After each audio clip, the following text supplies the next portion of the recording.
आज ज्यांचा राज्याभिषेक सोहळा आहे आपल्याला सगळ्यांना माहिती आहे। रायगडावर खडे पसरले शिवरायांच्या पायी, रायगडावर खडे पसरले शिवरायांच्या पायी, हिरे माणिक मोती हीच खरी दौलत दुसरी आम्हा नाही। या भूमंडळाच्या ठाई आणि धर्मरक्षणापायी स्वामी समर्थांचा भगवा ध्वज ज्याने आपल्या खांद्यावरती घेतला आणि उराशी स्वप्न बाळगलं, हे हिंदवी स्वराज्य व्हावं, ते हिंदवी स्वराज्य संस्थापक महाराष्ट्राचे आराध्य दैवत जोपर्यंत या पृथ्वी तळावरती चंद्र आणि सूर्य आहे तोपर्यंत ज्यांचं नाव पुसलं जाऊ शकत नाही, ज्यांनी कीर्ती संपादन केली म्हणून ज्यांना संबोधलं गेलं, यशवंत, कीर्तिवंत, धैर्यवंत, शळवंत आणि नीतिवंत, 32 मनाच्या सोन्याच्या सिंहासनावरती आरूढ होणारा जगातला एकमेव राजा, राजाधिराज राजे शिवछत्रपती महाराज यांना आपल्या सगळ्यांच्या वतीने त्रिवार मानाचा मुजरा करतो। सिंहाच्या जबड्यात घालून हात मोजितो दात, जात ही मराठ्यांची, ज्यांना धर्मवीर ही पदवी बहाल करण्यात आली ते शूरवीर संभाजी महाराज यांच्याही पवित्र स्मृतीला वंदन करतो। आधी लगीन कोंढाण्याचं आणि मग माझ्या रायबाचं असं ज्याने आपल्या रक्ताने अमर इतिहास लिहिला गेला त्या शूरवीर नरवीर तानाजी मालुसरे यांना वंदन करतो।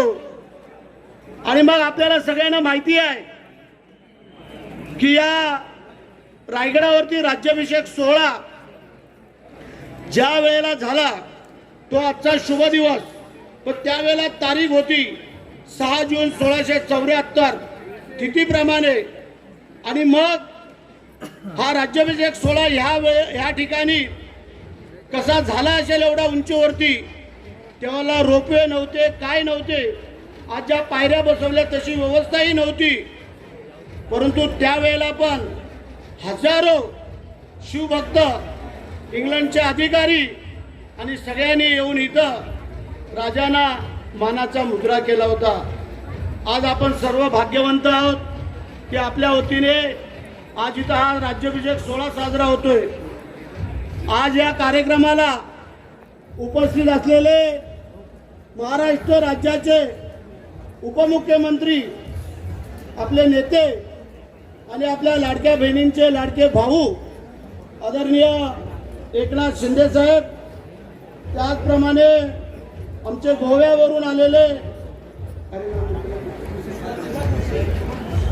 सुभाषजी देसाई साहेब, आमचे योगेशजी कदम, आमचे अक्कलकोटवरून आलेले राजे, त्याचप्रमाणे माजी आमदार रुपेश कदम, आमचे महापौर वाकडीकर, आपले लांडगे, आमचे अध्यक्ष वाकडीकर आणि व्यासपीठावरील उपस्थित असलेले जिल्हा परिषदेचे सभापती, पंचायत समितीचे सदस्य, सभापती, जिल्हा परिषद पंचायत समितीचे सदस्य विकास गोगावले, त्याचप्रमाणे आमचे कलेक्टर, आमच्या SP मॅडम, आमच्या शिव मॅडम, आणि ऊन वारा पाऊस कसलीही तमा न बाळगता जे आमच्या रायगड विनोत्सव समिती, कोकणकडा मित्रमंडळ यांचे अध्यक्ष, उपाध्यक्ष, सर्व मान्यवर मंडळी, तुम्हाला सगळ्यांना माझ्या शिवभक्तांसहित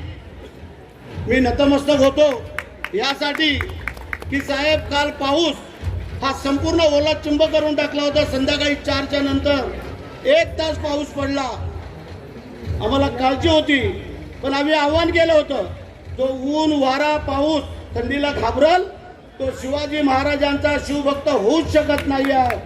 आणि साहेब, दरवर्षापेक्षा पाऊस असताना आज जी काय गर्दी झालेली आहे त्याला माझा सलाम। मंडळी, 30 वर्षापूर्वी आम्ही सुरू केलेला हा राज्याभिषेक सोहळा आज आनंद तर आहेच, परंतु एक साहेब आम्हाला दुःखही आहे। आमच्या कोकणकडा मित्रमंडळाचे अध्यक्ष सुरेश पवार हे आज आमच्यामध्ये नाही आहेत। त्यांचं 3-4 महिन्यापूर्वी दुःखद असं निधन झालं। एक कडवट शिवभक्त म्हणून त्यांच्याकडे पाहिलं जायचं। मंडळी, आज आपण महाराष्ट्राच्या आणि काही इतर राज्याच्या कानाकोपऱ्यातून आज आम्ही तुम्ही जे काय आवडीने आलात, आम्हाला जेवढं जे काय शक्य होतं, मंडप असेल, पाण्याची व्यवस्था असेल, शौचालयाची असेल, महाप्रसाद सगळ्यांची, मग त्यासाठी लागणारे आमचे MSCBचे अधिकारी असतील, PWDचे असतील, जिल्हा परिषद असतील किंवा अन्य जे काही सहकार्य करणारे, त्या सगळ्यांनाही धन्यवाद द्यायला पाहिजे. म्हणजे राजे शिवछत्रपती महाराजांचा जन्मच झाला नसता तर आज आपण कुठल्या अवस्थेत असतो. आणि म्हणून साहेब आम्ही सगळ्यांनाच नेहमी सांगत असतो, हे सगळे मंडळी आपल्या आता वारीला सुरुवात होते 5-6 दिवसांनी, आणि पुढच्या महिन्यात पंढरपूरची आषाढी वारी आहे. आमचे संत मंडळी सगळे सांगतात की आषाढीच्या वारीला जन्माला येऊन एकदा तरी आषाढी आणि आळंदीची वारी करावी. आता आपल्याला सगळ्यांना माहिती आहे, हे तर करतातच, पण आता साईबाबांच्या वाऱ्या करायला लागलेल्या आहेत. आमचे श्रीमंत लोक आहेत, ते तिरुपती बालाजीकडे जातात एवढा मोठा कडक लाडू आणायला. आता आमचे स्वामी समर्थांच्या इथे जातात, दत्तगुरूंकडे जातात, सिद्धिविनायकला जातात, महालक्ष्मीला जातात, तुळजाभवानीला जातात, रेणुका मातेकडे जातात, सप्तशृंगीकडे जातात. जा तुम्ही, या सगळीकडे जा, पण जन्माला येऊन जसे ह्या वाऱ्या करतात तसे एकदा तरी माझ्या शिवाजी महाराजांच्या किल्ल्यावरती ही एक तरी वारी तुम्ही चुकू नका. आता गेली 4-5 वर्ष झाले साहेब सतत येत आहेत, मुख्यमंत्री असताना पण आणि आता पण, उद्या पण आणि परवा पण. आम्ही साहेबांना सांगितलेलं आहे, आमचा तर निश्चय आहे, महाराष्ट्रामध्ये साहेब कुठलाही काही जरी कार्यक्रम असला, परंतु राजांचा पुण्यतिथीचा कार्यक्रम हनुमंत जयंतीच्या दिवशी येतो. आज हा राज्याभिषेक सोहळा 11 दिवसांनी जिजाऊ साहेबांचं देहांत झालं होतं, त्यांचा पुण्यतिथीचा सोहळा खाली पाचाडला होतो. आणि आता संभाजी महाराजांचा राज्याभिषेक आम्ही करायला सुरुवात केलेली आहे.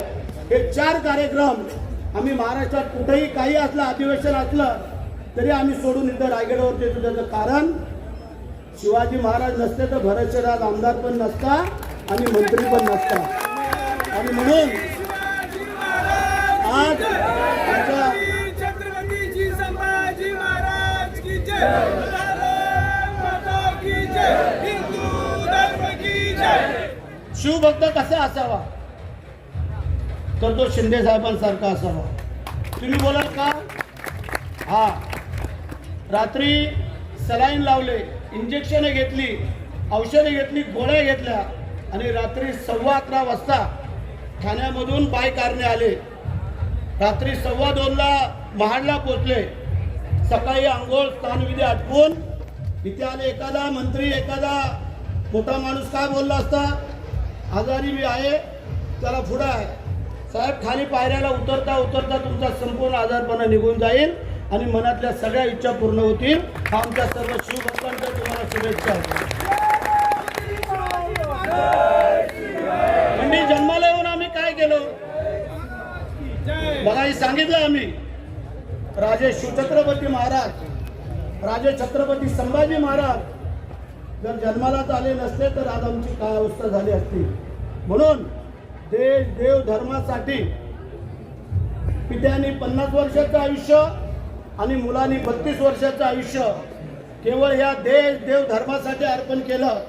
आणि आज त्यांच्यामुळे आज आम्ही AC मध्ये, गाडीमध्ये आणि विमानामध्ये फिरतोय. आता आज आमची अवस्था काय झाली असती एवढं डोळ्यासमोर आणा. आणि आज जो जनसागर शिवभक्तांचा लोटलेला आहे त्याबद्दल आम्ही समाधानी आहोत. साहेब हे सगळे लोक चालत आलेले आहेत, पायवाटेने. तुम्ही आत्ता मगाशी मला सांगितलं की शेड ह्या सगळ्या समोरच्या भिंती, हे सगळं हे व्यवस्थित आपल्याला करणं गरजेचं आहे. आणि साहेब आपण जर मनात आणलं तर हे होऊ शकतं, हे आम्हाला खात्री आहे. आम्हाला इथं जी काय आर्कोलॉजिकलची जी काय अडचण आहे तेवढी जरा दिल्लीमधनं तुम्ही दूर करा, मग बाकी काय करायचं ते आम्ही ठरवतो.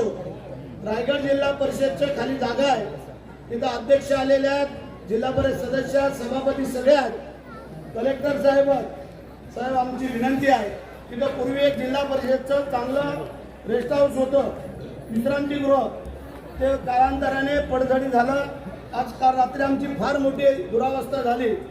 तिथे एकदा आम्हाला व्यवस्थित बांधून मिळावं अशी तुम्हाला एक आम्ही विनंती करतो.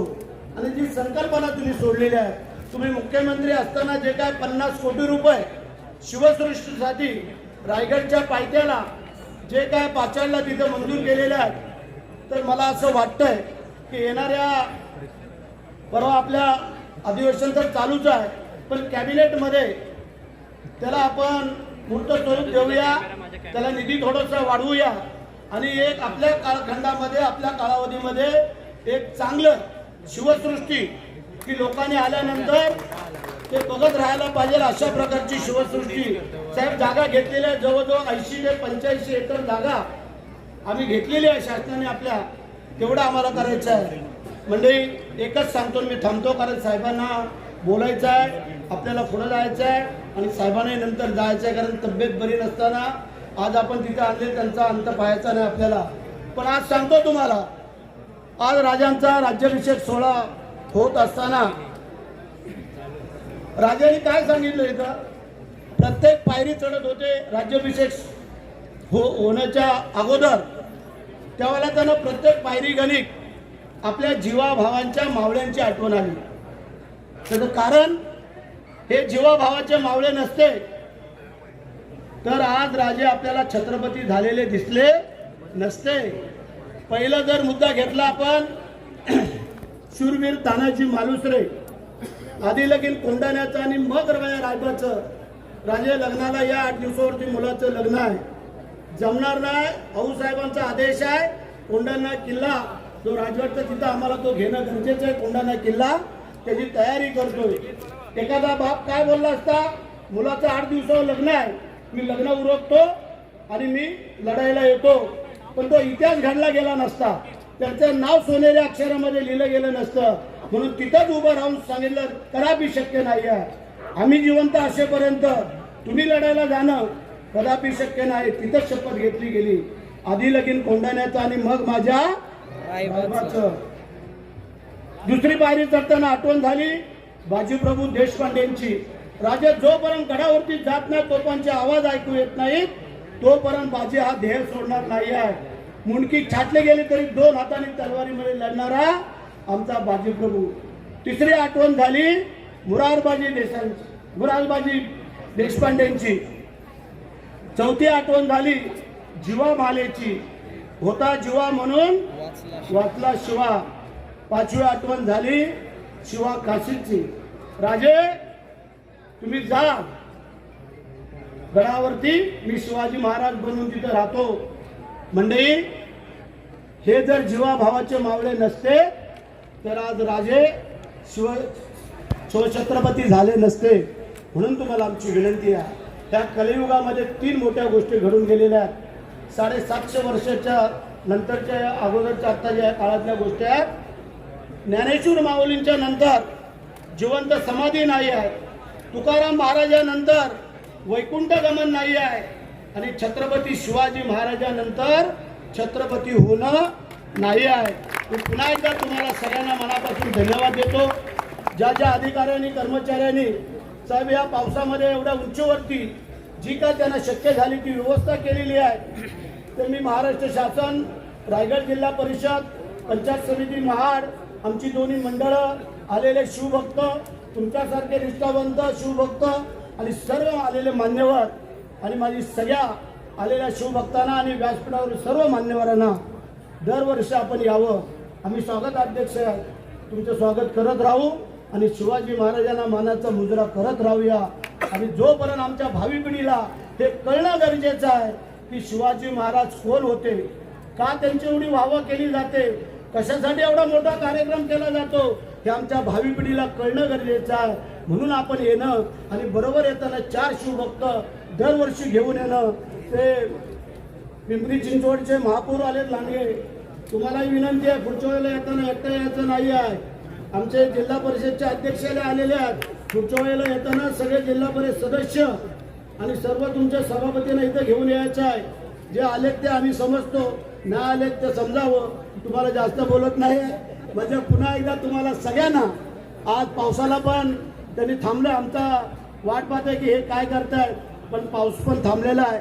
मी आता आदरणीय शिंदे साहेबांना विनंती करतो की त्याने आपलं मनोगत व्यक्त करावं. जय हिंद, जय महाराष्ट्र. बोला छत्रपती शिवाजी महाराज की जय.